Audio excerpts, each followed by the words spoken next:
kasih kepada Mas Yusuf selaku pemilik rumah pada Suka TV yang selalu mencerahkan dan membebaskan. Sayyidi Asy-Syarif Tuan Muda Qari, juga sahabat saya Dr. Soleh Basyari. Dalam kesempatan ini saya teringat waktu Mas Yusuf masih jadi aktivis 98 dulu, berupaya untuk melakukan gerakan bawah tanah menurunkan Pak Harto. Hampir semua kiai mengharamkan karena dikira melawan kekuasaan. Tapi setelah Pak Harto turun, semuanya mengatakan Alhamdulillahirabbil alamin. Saya kira upaya Kiai Imad melakukan kajian riset secara serius, meskipun itu bagi Dr. Soleh tidak perlu riset, sudah membatalkan langsung. Tetapi lambat laun nanti pada akhirnya semua akan serentak Alhamdulillahirabbil alamin, kok pada akhirnya ada yang melakukan riset, sehingga sejarah dzurriyyah Nabi tidak terdistorsi oleh sejarah-sejarah yang fiktif, sehingga semua menjadi terang benderang sebagaimana terangnya matahari di siang bolong. Baik, dalam diskursus kenasapan ini memang para habaib sedang mencari oasis melalui juru bicara atau siapa, yang saya kira itu juga upaya-upaya baik dan positif.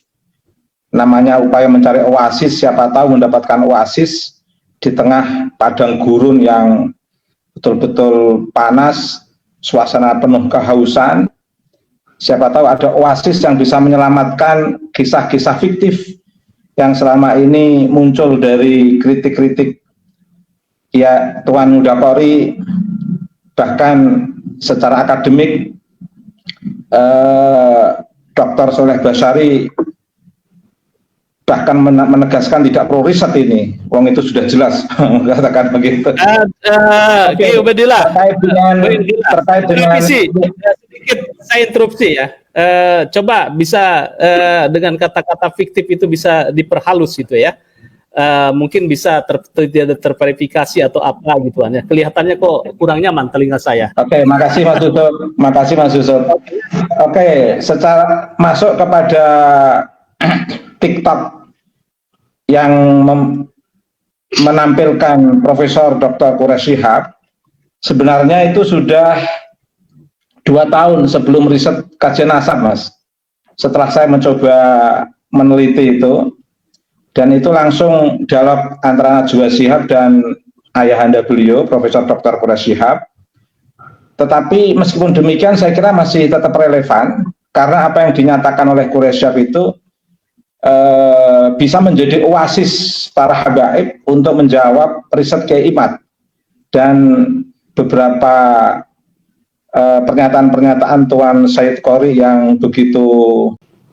Jadi saya ulang lagi, meskipun demikian, meskipun sudah 2 tahun yang lalu dinyatakan oleh Profesor Dr. Quraish Shihab, masih tetap relevan karena pernyataan ini menjadi bagian yang bisa diasumsikan oleh pengunduh pengupload kembali, atau saya katakan buzzer habaib, katakan begitu. Yang lebih halusnya saya belum tahu ini istilah itu, yang sekiranya bisa menjawab. Oke, saya masuk terkait dengan Quraish Shihab. Saya membaca Quraish Shihab tentu dari perspektif logosentris, Mas. Nanti akan saya jelaskan, karena tentu kita tidak akan bisa mengkaji lebih dalam tentang perspektif kosmosentris, teosentris, dan antroposentris Quraish Shihab yang begitu luar biasa. Dalam kondisi apapun, beliau seorang ulama sekaligus seorang filosof bagi saya, cerdas, mencerahkan, membebaskan, tetapi ada perspektif logosentris yang bisa saya kaji, kaitannya dengan pernyataan beliau yang diunggah kembali oleh seseorang yang saya tidak mengenal yang menjadi bahan kajian kita malam ini sebagai sebuah kajian logosentris tentu terkait dengan bahasa yang dinyatakan oleh Profesor Dr. Quraish Shihab. Dalam konteks bahasa yang dinyatakan oleh Quraish Shihab, saya kira itu sudah menjadi teks.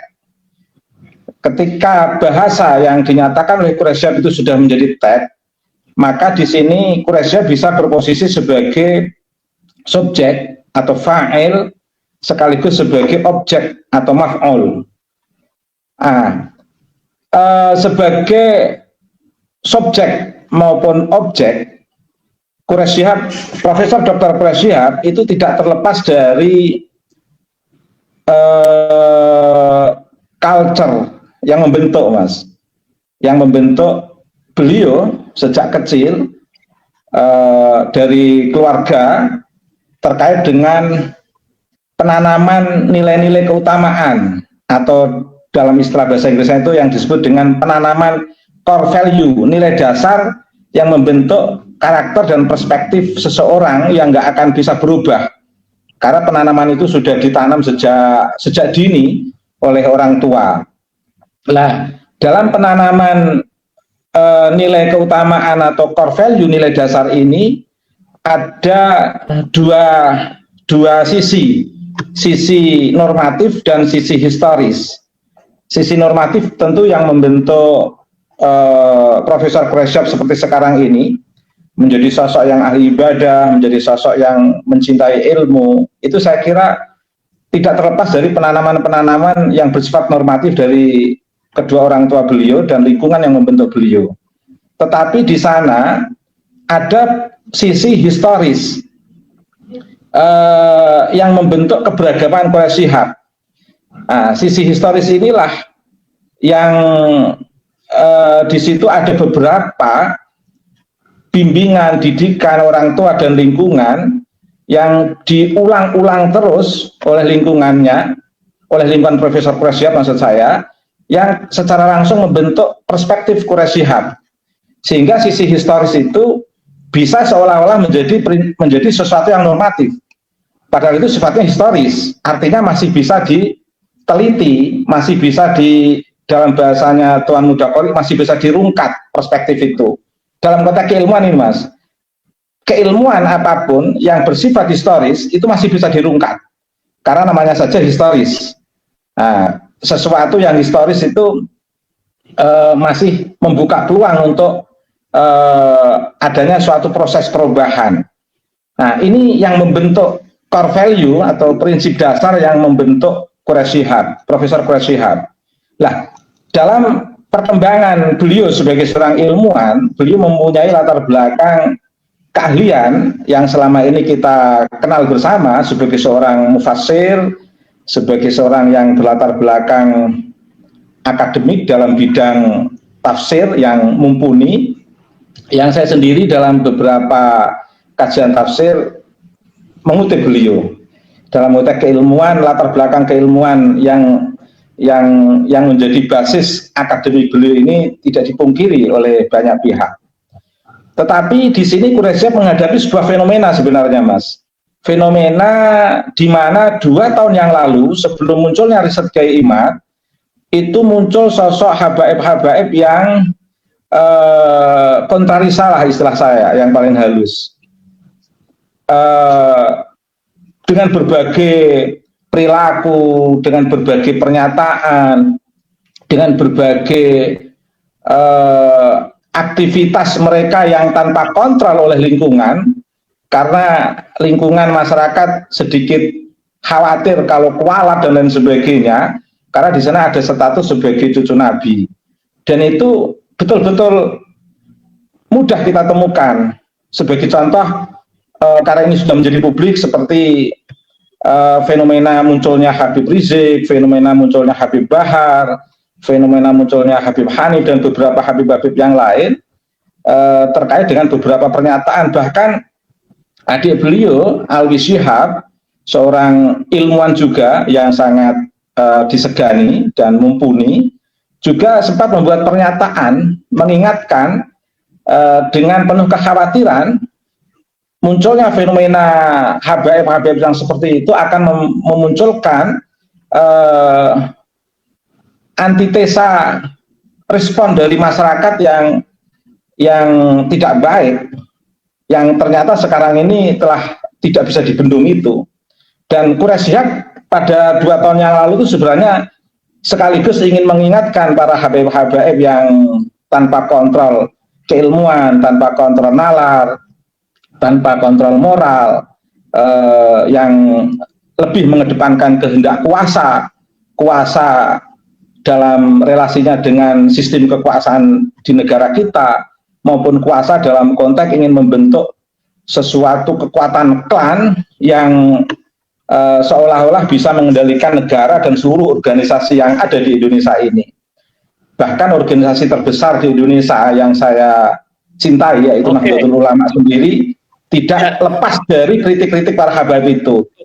Dari fenomena itulah maka kemudian Quraish Shihab membuat pernyataan-pernyataan yang sekarang ini kita saksikan bersama.